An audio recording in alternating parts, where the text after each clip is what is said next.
आइए चलते देखते हैं अष्टक वर्ग कुंडली के आधार पर अपना भविष्य है वो किस प्रकार देखा जाता है।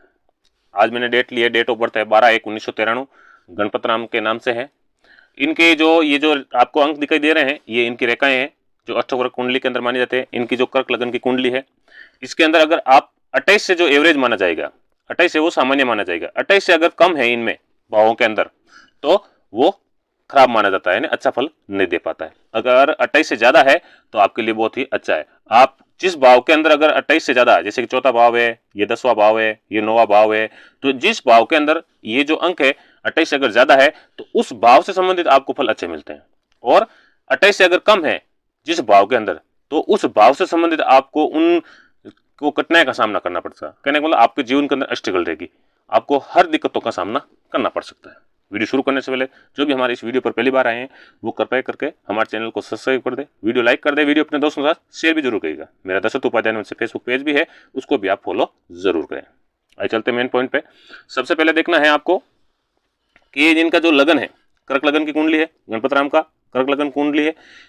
अब यहाँ पर जो इनके लगन के अंदर 32 अंक है जो 28 से ज्यादा है, तो कहने का मतलब उनका स्वास्थ्य है वो अच्छा रहना, क्योंकि उनका शरीर है, शरीर के ऊपर उनका शरीर अच्छा रहेगा, उनको किसी प्रकार का कोई रोग है उनको नहीं लगने वाला है, किसी प्रकार का उनको कोई दुख दुविधा है वो यहाँ पर शरीर को लेकर के नहीं मिलने वाली।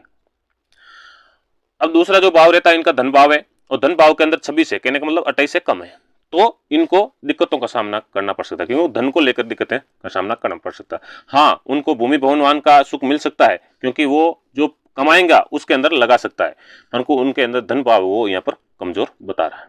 तीसरा भाव है इसका पराक्रम का भाव है, उसके अंदर 31 है, तो यहाँ पर छोटे भाई और बहनों का भी भाव माना जाता है, तो यहाँ पर उनका भी इनको प्रेम मिलेगा, उनको साथ मिलेगा इसको, इस जातक को, लेकिन इनके पराक्रम में भी वृद्धि होगी, तो यहाँ पर ये इनका तीसरा भाव भी अच्छा है। और चौथा भाव इसका भूमि भवनवान का माना जाता है।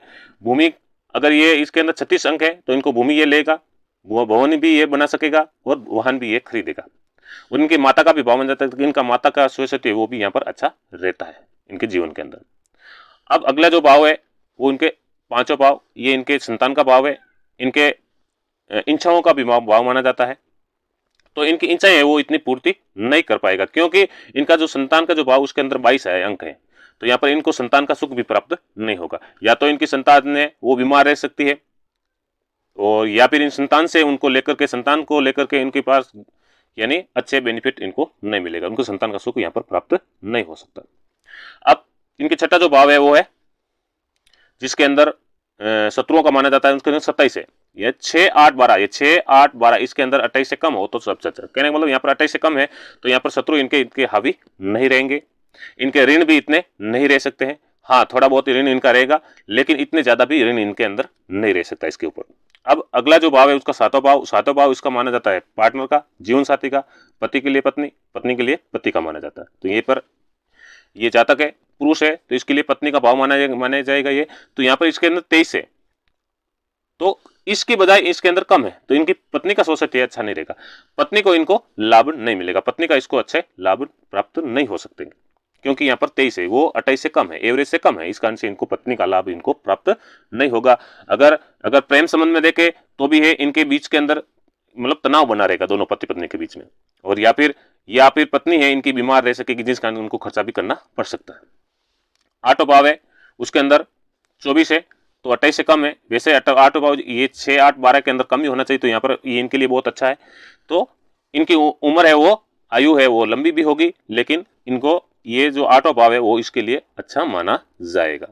अब जो ये 12 अंक लिखे मीन राशि है, और इनका 9वां भाव माना जाएगा, और 9वां भाव इनका भाग्य भाव है, तो कहने का मतलब ये जो पराक्रम करेगा उनको इतना भाग्य इतना इनको नहीं मिलेगा, क्योंकि ये पराक्रम करेगा तभी इनको भाग्य है उजागर होगा, तो पराक्रम के बजाय इनका भाग्य इतना उदय नहीं हो सकता, क्योंकि इनसे 8वां भाव ये 7वां भाव माना जाता है। अब यहां से जो कार्य क्षेत्र का भाव 10वां भाव इनका कार्य क्षेत्र का भाव है, कार्य का भाव है, क्रम का भाव है, तो यहाँ पर इनके कार्य क्षेत्र में क्रम के भाव के अंदर यानी 34 अंक है, तो कहने का मतलब ये इनके लिए बहुत ही बेनिफिट है, प्लस पॉइंट है। अब जितना ये काम करेंगे अपने शरीर के बल बुद्धि पर, जितना काम करेंगे जितना कार्य करेंगे उतना ही इनको ज्यादा फल प्राप्त मिलने वाला है। ऐसा नहीं है कि वो भाग्य के भरोसे बैठ जाए, नहीं, भाग्य उनका इतना साथ नहीं देगा। अगर वो जितना कर्म करेंगे अपने हाथों से, जितना आपको काम कर सकता है, तो उसके लिए इनको अच्छा बेनिफिट मिलेगा। अब 11 भाव इनके जो लाभ भाव है, तो इनको लाभ है, जितना काम करेगा उसका लाभ भी इनको अच्छा मिलेगा, क्योंकि यहाँ 30 है, 28 से ज्यादा है, इनको लाभ भी बहुत अच्छा मिलने वाला है, जबरदस्त इनको लाभ मिलेगा। ये अच्छी खासी इनकम है वो कमा सकेगा। और इनका खर्चा है वो 28 है, कहने का मतलब न तो ज्यादा है न कम है, तो यहाँ पर 28 है, वो एवरेज माना जाता है, सामान्य है, तो इनका खर्चा भी वैसे होगा। क्यों होगा? क्योंकि ये भूमि भवन वाहन का जो भाव है उसके अंदर 36 है, तो ये इनका जो लग्जरी जीवन है वो ये जी सकेगा। इनकी माता का सुख भी इसके सामने आता है, इनका माता का सुख इनको मिलेगा। और यहाँ पर इनको जो भूमि भवन वाहन को लेकर के जो खर्चे होंगे वो यहाँ पर खर्चा बताया गया है।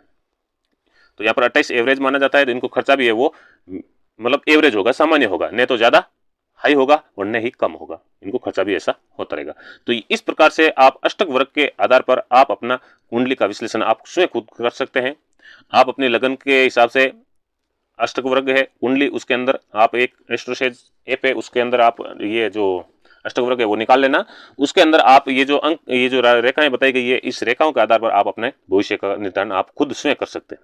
और एक बात बताई मैंने, यहाँ किसी भी भाव से 8वां भाव, अब यहाँ कौन सा भी भाव मान लो, जैसे कि ये इनके लगन है, लगन से 8वां भाव कौन सा है?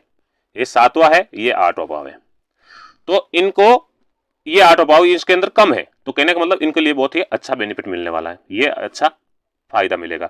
ये 6, 8 और ये 12 ये भाव है वो इनके अंदर रेखाएं कम हो तो सबसे अच्छी बात है। जैसे कि इनको संतान का अगर देखा जाए तो संतान में कितने हैं? 12 है, और संतान से 8वां भाव देखेंगे तो संतान को सुख मिलेगा कि नहीं मिलेगा, संतान को क्या प्राप्त होगा? तो एक यहाँ से 8वां पकड़ेंगे तो कौन से हुए? ये 7, ये 8, ये 28 है, तो कहने का मतलब संतान को है काफी अच्छा बेनिफिट मिल सकता है, क्योंकि यहाँ पर 28 भाव है, क्यों सामान्य माना जाता है, तो यहाँ पर संतान को यहाँ पर लाभ मिलेगा, अच्छा बेनिफिट मिलता है। तो ये स्थिति मानी जाती है। तो आशा करता हूँ वीडियो आपको पसंद आई हुई होगी। अगर हमारी ये वीडियो आपको पसंद है तो अपने दोस्तों के साथ इसको शेयर भी जरूर करिएगा। हम फिर मिलेंगे अगले वीडियो में, तब तक के लिए जय श्री कृष्ण, राधे राधे।